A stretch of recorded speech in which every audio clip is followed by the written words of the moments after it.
A lot of people ask me if Africa is everything that they hear it is. And the only thing I can say is that if you can imagine all the deer and elk you've seen in your lifetime, then multiply that number by 10, and then multiply that by 20, and you'll arrive at something close to what Africa's really like.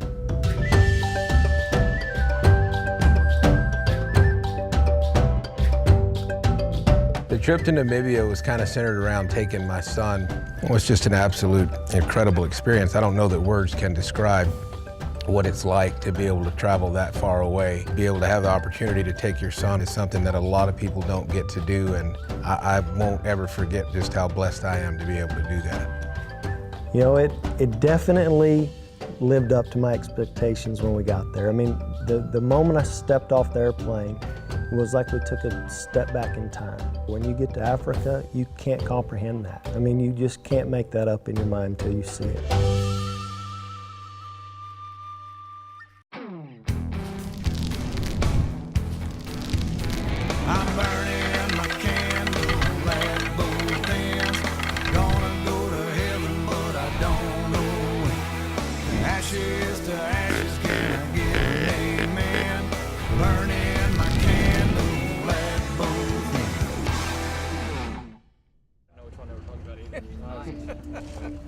Most of the hunting in Africa is done in one of two ways. One of them is, you know, you're driving along in the hunting vehicles and you see something out there, you spot it, you get the wind right and you stalk it. But I'd say the majority of it is you're just driving along these sandy roads and the trackers will find tracks crossing the roads.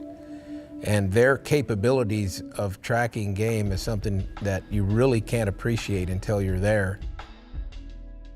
Daniel wanted more to hunt the dangerous game. You know, he likes the thrill factor of getting close to the elephants and the big cats, you know, the big crocs and the hippos and things of that nature. That's more up his alley. He does like hunting the plains game too. He's very excited and ready to go.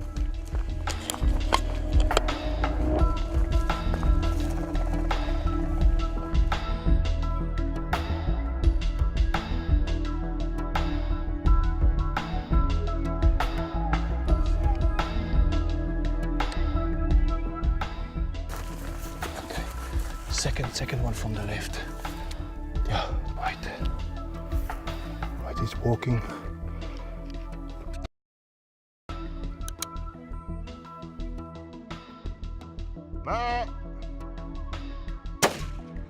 Whoa, well done, man. Good shot. What a shot. You just had a couple of seconds and you bagged him. Good job, man.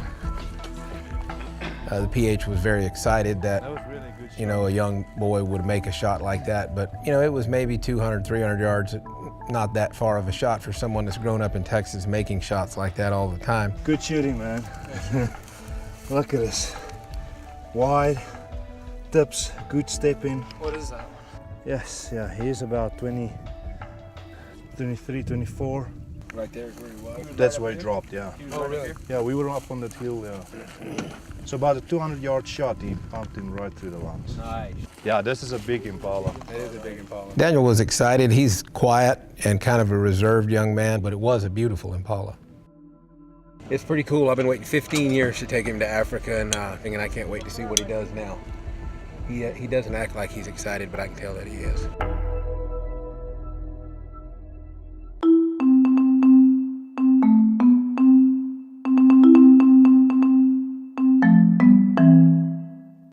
When people look at hunting in Africa, they think that everybody just goes over there and trophy hunts, but they don't understand the economical impact that it has on it. I mean, when we go over there, we pay money to take these animals, to hunt these animals. It creates jobs for villages. You know, we have skinners, we have trackers, all working to feed their family.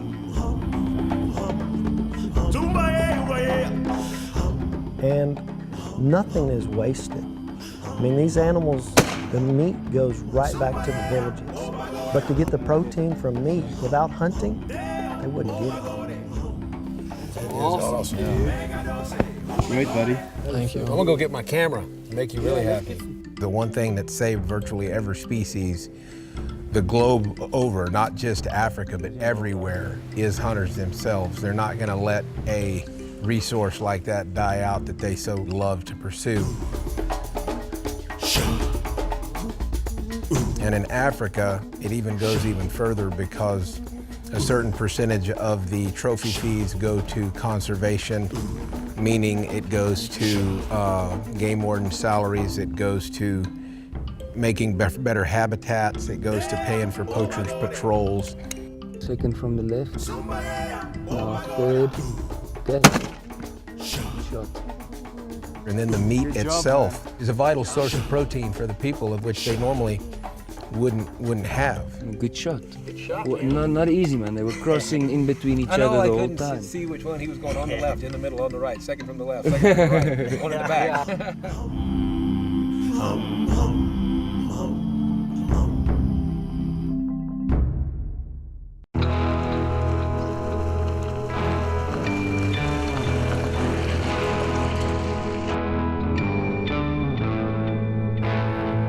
We'd been looking all morning long, and we spot a Gims buck, and it's a pretty good ways off.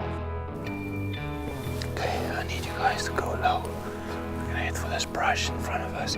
Stay right in line with me. My PH looks at me and says, hey man, we gotta stay in the shade, stay in the shadows, stay low, and be very quiet. These things can see really, really good.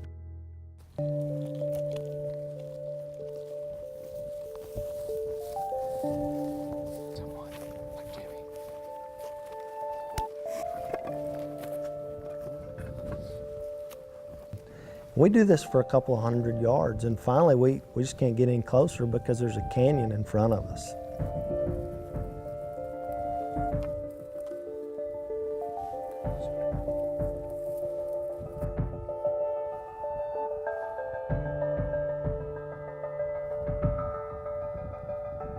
Okay, take the one on the bottom, the one closest to us.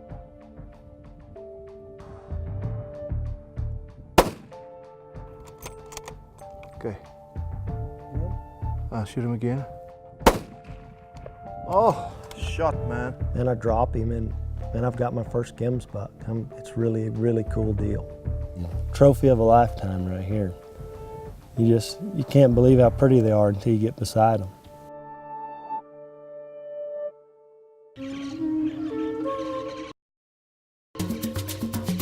I learned, new skills every day. Watching a track and knowing how old it is. Looking at the bugs that have went over it since last night, knowing that, beetle tracks, that was probably at night. Bird tracks, that was probably this morning.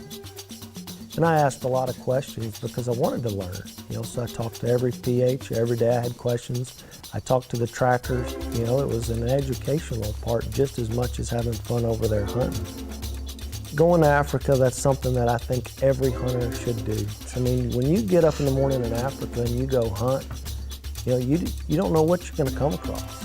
And, we didn't even know you were going to see one today, and now you're going to hunt one. You're going to see animals that you've only dreamt about having a chance to go hunt. This was a dream hunt. What's amazing to me is over here in Africa, every animal, their eyesight. We play the wind on everything, but they pick us off so far away. If we make one mistake, man, they can see 400 or 500 yards. They can see you coming. And I can't wait to take my son there one day. Oh, I think that it's important to any father to spend any amount of time with their children, whenever they have the opportunity to do so. But for me, to be able to show him, those experiences and experience it alongside him is something that I don't think I'll likely ever forget. I've spent, probably if you added it up, literally years in Africa. And that was by far the best trip to Africa that I've ever been on, simply because Daniel was along with me. To see him do the things that he did, based on the things that we've all taught him here at home. As long as my heart's beating, I will continue to return to Africa, and perhaps someday Daniel and I get a chance to go back together.